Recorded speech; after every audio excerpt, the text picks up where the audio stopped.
یہ جو ایک لفظ ہے عبادت، اب میں اس کا تھوڑا سا تجزیہ کرنا چاہتا ہوں. عبادت کسے کہتے ہیں؟ عبادت کا لفظ بنا عبد سے. عبد غلام، جس کا آج آپ تصور نہیں کر سکتے. آج ہمیں جس کا تجربہ ہے وہ امپلائر امپلائی ریلیشن شپ کا ہے.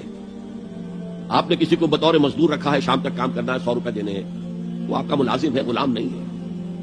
وہ جب 8 گھنٹے پورے ہو جائیں گے سلام کرے گا اور جائے گا. اور اگر آپ نے کسی کو رکھا ہے خانسامہ کی حیثیت سے اور آپ کہیں بھائی آج وہ نہیں آیا، بھنگن وغیرہ نہیں آئی ہے، ذرا جاؤ ہمارا وہ ٹوائلٹ صاف کراؤ، وہ صاف کر دے گا. جناب میں آپ کا خانسامہ ہوں، میں ٹوائلٹ صاف کرنے کے لیے ملازم نہیں ہوا. تو لمیٹڈ ٹائم اور فرائض بھی لمیٹڈ. یہ امپلائر امپلائی کے ہیں، وہ فرائض ادا کرنے کے بعد وہ آپ کے برابر کا شہری ہے. 1 ووٹ آپ کا، 1 ووٹ اس کا ہے، کوئی فرق نہیں آپ کے اس کے درمیان. غلام جو ہوتا تھا عبد، وہ آقا کا مملوک ہوتا تھا، ملکیت. اور وہ ہما تن ہما وقت ہما جہت حکم ماننے پر مجبور تھا. رات کو حکم دے رہا ہے تو نہیں کہنا صاحب آج وقت رات کا وقت ہے، آپ کیا حکم دے رہے ہیں، میں تو نہیں مان سکتا. ماننا پڑے گا کسی بھی وقت، کسی بھی نوعیت کا جو بھی حکم دے. ہما وقت ہما تن ہما جہت طاعت. اور یہ کہ اگر آقا نے کوئی کوٹھڑی دے دی ہے کہ اس میں رات کو سو جایا کرو، تو وہ اس کی ملکیت نہیں ہو جاتی، ملکیت آقا کی ہے. وہ خود ہی ملکیت اپنے آقا کا ہے. کوئی چارپائی دے دی ہے سو جایا کرو، تو وہ اس کی ملکیت نہیں ہو جاتی. تم بھی اپنے آپ کو کسی شے کا مالک نہ سمجھو. للہ ما فی السماوات و ما فی الارض، آسمانوں میں اور جو کچھ ہے زمین میں وہ اللہ کی ملکیت ہے. یہ عبدیت، یہاں تک کہ اگر آپ کو معلوم نہ ہو کہ اس زمانے میں آقا کو اختیار تھا جس طرح چاہے ٹارچر کرے، جس طرح کی چاہے تکلیف دے، اور جب چاہے قتل کر دے، کوئی مقدمہ نہیں. غلام کی طرف سے کوئی مدعی نہیں، کوئی اس پر پکڑ دھکڑ نہیں. تم نے کیا کیا؟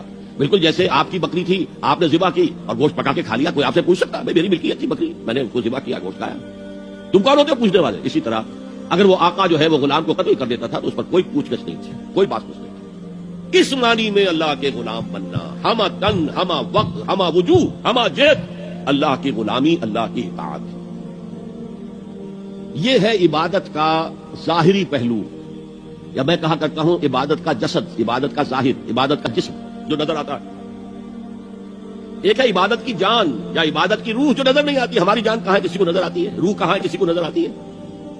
لیکن ہمارا وجود جان ہی سے تو ہے. جان نکل جائے گی تو پھر تو یہ جسد جو ہے یہ گل سڑ جائے گا. اگر جلدی سے تم نے اس کو پہنچا نہ دیا قبر کے اندر، یا جلدی سے کریا کرم نہ کر دیا، اس کو جلا نہ دیا، تو سڑے گا بری طریقے سے، متعفن ہو جائے گا.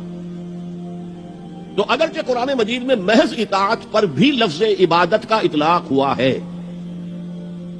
چنانچہ جب حضرت موسیٰ اور ہارون فرعون کے دربار میں پیش ہوئے پہلی مرتبہ، فرعون نے ایک بھپتی چست کی اپنے حواریوں اور درباریوں سے مخاطب ہو کر، یہ کون لوگ ہیں جو ہم سے اس طرح بات کر رہے ہیں، ہم سے کوئی مطالبہ کر رہے ہیں؟ ارسل معنا بنی اسرائیل وقومہما لنا عابدون، ان کی قوم تو ہماری غلام قوم ہے.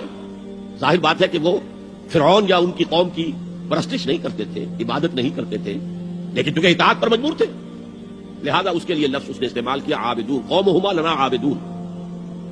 اور ایک اور موقع پر یہ بات آئی کہ جب فرعون نے کہا الم نربک فینا ولیدا، اے موسیٰ تم وہی نہیں ہو جسے ہم نے اپنے محل میں پالا تھا، ہمارے ٹکڑوں پر پل کر ہماری بلی ہمیں کو میاؤں.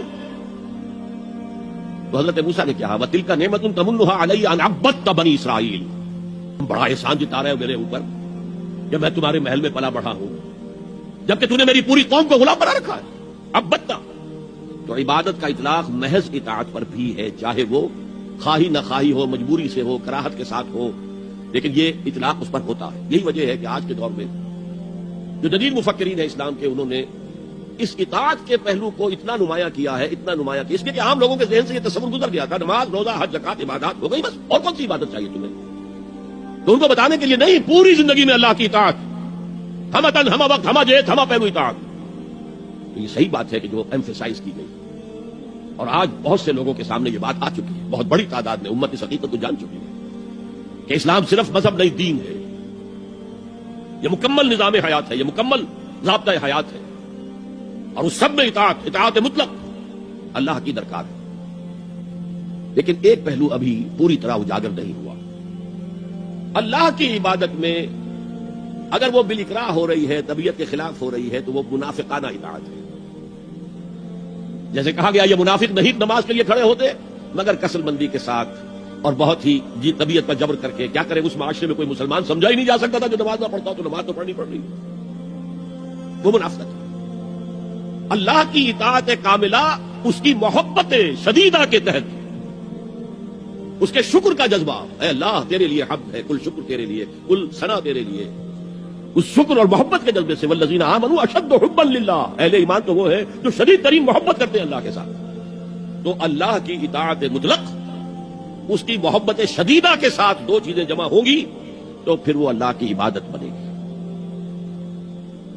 چنانچہ وہ جسد ہے تو یہ روح ہے، یہ جان ہے عبادت کی. اور فارسی کے دو الفاظ بخوبی ان کے فرق کو واضح کرتے ہیں. ایک ہے بندگی، جو ابھی میں نے شعر سنایا، بندگی وہ ہے اطاعت. ایک ہے پرستش. پرستش ہوتی ہے محبت سے.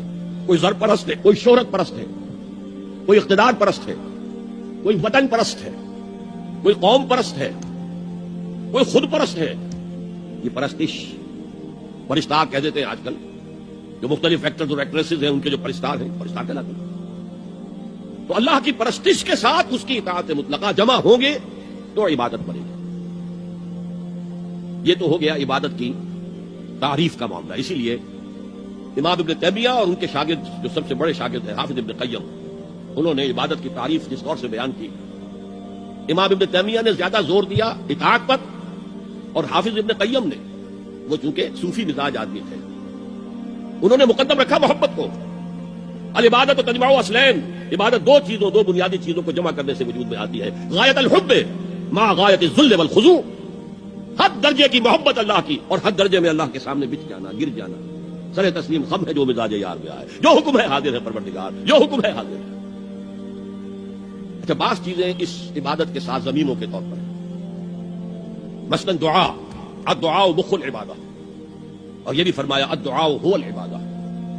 دعا جو ہے وہ عبادت کی روح ہے، عبادت کا مغز ہے. جیسے ہڈی، اس میں سے آپ نے وہ گلی کھینچ لی اور باقی پھینک دی. ماذ قرآن مغزہ برداشت ہے، اس دخاں پیشے سگا انداخت ہے. تو یہ جو مغز ہے، عبادت روح ہے، جوہر ہے، مغز ہے. دعا مغز ہے عبادت، بلکہ یہ بھی الدعاء هو العبادہ. اور کچھ افعال ایسے ہوتے ہیں کہ جو عبادت کے اظہار کے لیے ہوتے ہیں، تعظیم کے اظہار کے لیے. قنوت ہے، ہاتھ باندھ کر اور سر کو قدرے جھکا کر کھڑے ہونا. رکوع ہے، سجود ہے. اور پانچویں چیز عبادت میں اخلاص. کوئی ریاکاری نہ ہو، کوئی کسی کو دکھانا مقصود نہ ہو، کوئی اپنی شہرت مطلوب نہ ہو، کوئی اپنے زہد و تقویٰ کا اشتہار دینا مطلوب نہ ہو. اخلاص.